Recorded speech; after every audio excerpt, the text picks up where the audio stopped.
Well, folks, this was a wonderfully splendid week, the first week of December. Let's talk a little bit about the books that were read, the conversations that were had, and the music projects that might be tangentially related to the books that we love. I'm Nikhil with Shelf-Esteem, and this is the weekly reading roundup for the week ending December 8th, 2024.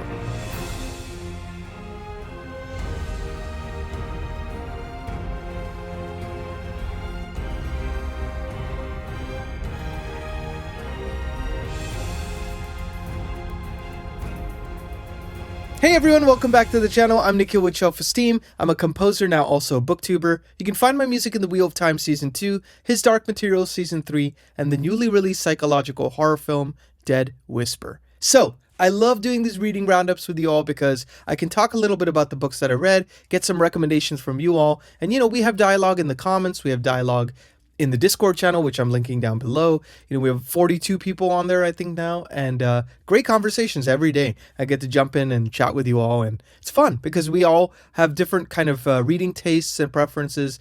We all come from different backgrounds, and we also have different reading experiences. And it's fun to be able to share that with each other, see books for the first time through each other's eyes, be able to recommend books to each other and get recommendations in turn. So if you like this kind of video, please like and subscribe, and let's get on into the books. So the first thing that I read to start off this week was book 3 of the Edan Trilogy by Philip Chase, and it is called Return to Edan. Now, I've read about 20% of this book. Absolutely loving it so far. I gotta say, this series is far and away the pleasant surprise of the year for me. I'd watched Philip Chase's videos for years, and when he announced that he was publishing his own fantasy trilogy, I was excited, and I was intrigued, I didn't know anything about it, and so it was kind of interesting to just go into it blind, and see what happens. And I just have loved Philip Chase is really good at deep introspection, character exploration, and also thematic exploration. That's one thing I loved about his channel from the get-go, is he really pushes on the envelope to get people to think about different concepts. Like, for example, in the Edan trilogy, he talks about, the nature of religion, the nature of belief systems, and the nature of tribalism in humanity, and and how we kind of need to push past that in order to overcome our challenges. So really fascinating guy and fascinating book series. So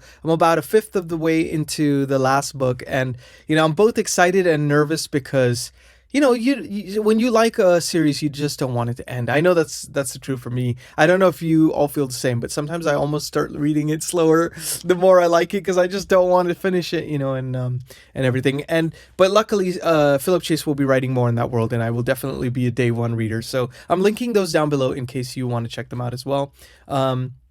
The second book, actually novella, I started to read, and I got about 60% of the way through, is The Gallant by Janny Wirtz. Now, Janny Wirtz, if you don't know, was kind enough to send me a box of her books. And I was like, I want to read the Wars of Light and Shadow series. I'm putting it on my TBR. It culminated in a poll that led to us choosing it as a soft read-along for next year. So we're going to start the first book, Curse of the Mistwraith, in January, and then we're going to kind of read through the 11-book series over the coming months and stuff like that. So we're still figuring out what kind of schedule would work best for everyone on that. But, I was looking at her catalog, and I saw that The Gallant is a prequel novella. So, I spoke to her about it, and she said, oh, it's a great way to dip your toes into the world of the Wars of Light and Shadow without committing outright to an 11-book series, right? So I have been loving this so far. We have this, we're on FABLE now, the FABLE app. It's so easy to talk about things chapter to chapter with people, which is really nice. And just the format and everything lends itself to more read-alongs and stuff. So we are there, and I'm linking that down below in case you want to join in on the fun. I gave us a month to read that novella so that people could take their time with it and just kind of slot it in when they can. I only read 60% of this, and one would say like, oh, it's only 100-something page novella. Like, why didn't you finish it? Well, there's only one reason I put it aside for just right now, and that is because Brandon Sanderson's book 5 of the Stormlight Archive, Wind and Truth, came out, of course, on Friday, and I've been waiting with bated breath. I even did a reread of Rhythm of War book 4, and I've been so excited about it. So once it came out, I checked my pre-order status at Barnes & Noble, and they had not shipped it yet, which really sucks. And I just found out that it's not even going to arrive on my doorstep till next Wednesday, which is so lame. But I ended up getting the Kindle version so I could start. So I'm about 14% of the way through in this book, which is like a couple hundred pages, which gives you an idea of how long it is. It's like almost, I think it's like 1,350 pages on hardcover. It's some insane amount, you know. But I'm absolutely loving it so far. I've been, again, both excited and nervous about where the characters will end up. It feels very cryptic so far, and I don't know how it's going to end, but I just have a feeling it's not going to end as well as maybe we would all hope. I don't know. I mean, this is not a spoiler or anything, but it's just something I felt even before going into book 5. So I'm not saying anything specific about book 5, but just more my initial thoughts before I even started reading. So let's see how it goes, but I'm absolutely loving it so far. So that is what I read this week. What am I going to read this next week? So this coming week is going to be all about Wind and Truth. I want to really dedicate myself to that world. Partially because I've waited, we've all waited for so long for this 5th book to come out. Now, it got delayed by a year, I believe, so it was 4 years between book 4 and book 5. So, we've all been kind of really waiting with bated breath, and I want to make sure I give each book that I tackle this month my undivided attention, because I've started to realize, especially with fantasy series, like when it's fantasy and horror and science fiction or something, it's very easy to differentiate the worlds, compartmentalize them, and make them something that it's like, oh yeah, I'm in this world now, I'm in that world now. Whereas with fantasy, even if the stories are very different, I find, I don't want to diminish any enjoyment of any of these books because they're all bangers so far. So I'm really looking forward to investing fully in Wind of Truth, and then once that's done, investing fully in Return to Edan. Then once that's done, investing fully into The Gallant, and just kind of doing it that way. So that is what I've got planned for reading. So let's talk a little bit about the channel. So this week on the channel, I released 2 videos, not including my regular weekly reading roundup, and one of them, which I'm linking up here, is the November wrap-up. So kind of talking about the 5.5 books I tackled in the month of November and kind of my thoughts on them, giving little short reviews on each one and just chatting about them. So fantastic reads in November, and I'm excited to continue that tradition in December.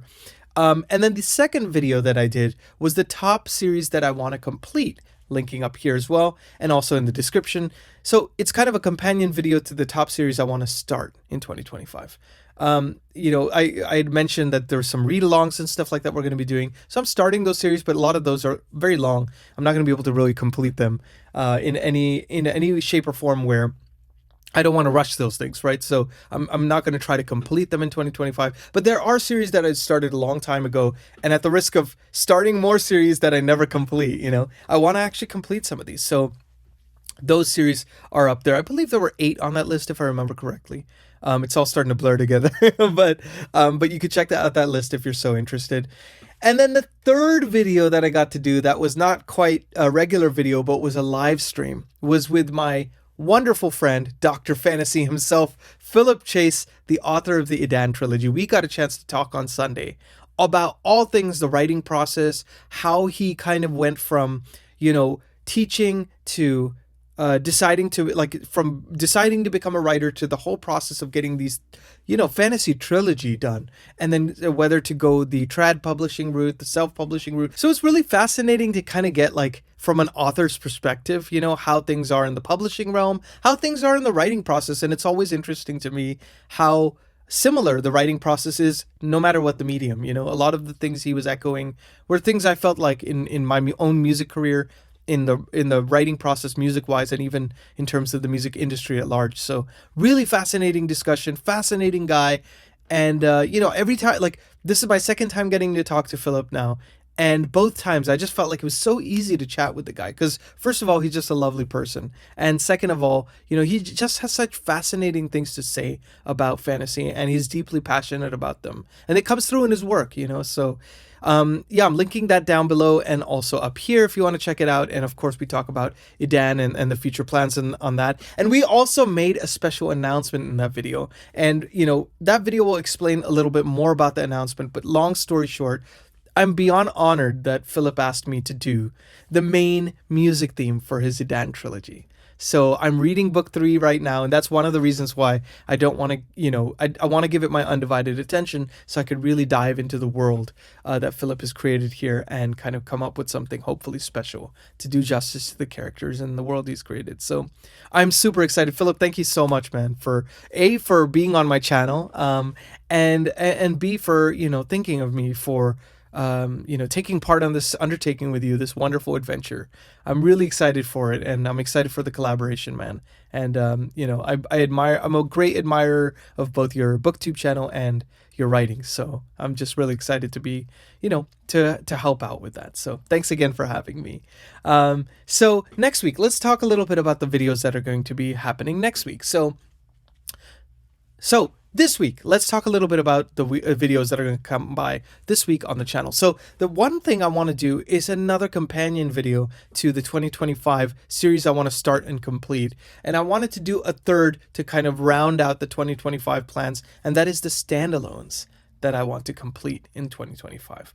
Because, some genres, fantasy is less that likely that you find standalones, more like series and things, right? Horror is kind of the opposite, right? You have more standalones than series.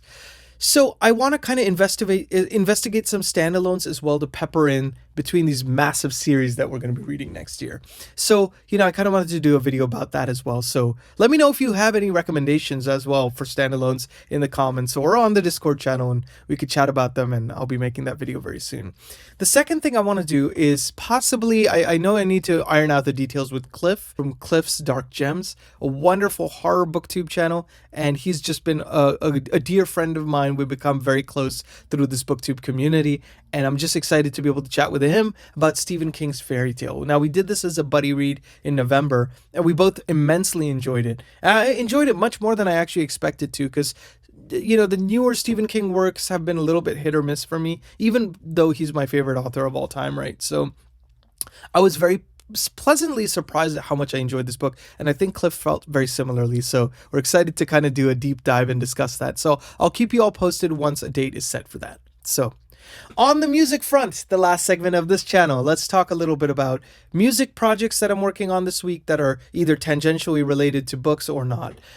So the first thing, as I mentioned, the Edan Trilogy theme. So I'm kind of thinking about some instrumentation and things like that, and I'm just kind of keeping it loose in my mind and trying out little ideas here and there, and I'm going to try that more in earnest as I read that third book, so starting next week, basically, because I want to kind of really invest in myself fully in the world, and I think the best way to do that is to read book 3, to really get a full scope of the picture of the trilogy. So I'm super excited about that. The second thing I'll be doing is working on the score for the horror short film Proof of Concept that I'm also producing as well as composing on, called The Conduit. So I've been I spotted the film with the director, Connor, and we had a great conversation about it. So basically now I'm going to be kind of taking some of the thematic material I've already written for it and kind of, kind of building out the score a little bit. So very excited to kind of get into that. So it's kind of an ambitious undertaking, I think, even though it is a short film, because of the nature of what the music is trying to convey story-wise. So I'll have my work cut out for me, but very exciting nonetheless. And then the third thing is that my score for Dead Whisper is on the ballot for the Society of Composers and Lyricists Awards, which is an annual award show. So fingers crossed, I'll be probably campaigning for that this week. I'm doing a lot of different events and holiday parties and stuff like that. I'll be going there and chatting with people about the score. So fingers crossed. I'll keep you all posted how that all goes, and everything, as voting season has just opened up now. And then the last thing is, I think I mentioned to you in a previous reading roundup that I love songs as much as scores. I love writing songs. I still love it. I started off in a band, and that's very near and dear to my heart. And I wrote a song that's kind of part of a 3 EP set that is interconnected by music themes, kind of blending my cinematic ideas with songs and songwriting. And I've always been very influenced songwriting-wise by kind of early 70s singer-songwriters and stuff like that. So, I thought I should maybe start putting singles out. So I'm going to try to do one a month next year. And the first one I'm going to be releasing in January is called My Year. And it's about how change really happens from the smaller moments, not the bigger ones that we imagine change and fulfillment will come from. So a song that is very personal to me. I recorded live piano. I recorded vocals with a wonderful vocal producer. I recorded a 20-piece string section in Budapest for it. So I'm very excited to be able to show it. And I'll put a pre-save link down below. So if you want to support, that's the best way you can do so, is like, pre-save it so it basically appears in your library the day of release, which will be January 3rd. And, that always helps the Spotify algorithm, because if they see that, a lot of people are pre-saving it, then they'll more likely bump it up in the playlists and stuff like that. So hopefully, fingers crossed, all that goes well. But busy month, busy week, busy life, but great reading life. And it's in no small part thanks to you all. So thank you for being here. We are now, I think last I checked, we're like 882 subscribers. So very, very thankful to have you all here. And excited for more conversations to ensue. So please like and subscribe if you haven't already. Let me know in the comments how your week went. Did you have a good week? Did you read anything cool this week? Let me know in the Discord as well if you'd prefer to have more of a kind of back and forth dialogue. We could do that there as well. But whatever you prefer. I'm Nikhil with Shelf-Esteem. Be good to yourselves. Be good to each other. I will see you on the next video as always. Take care.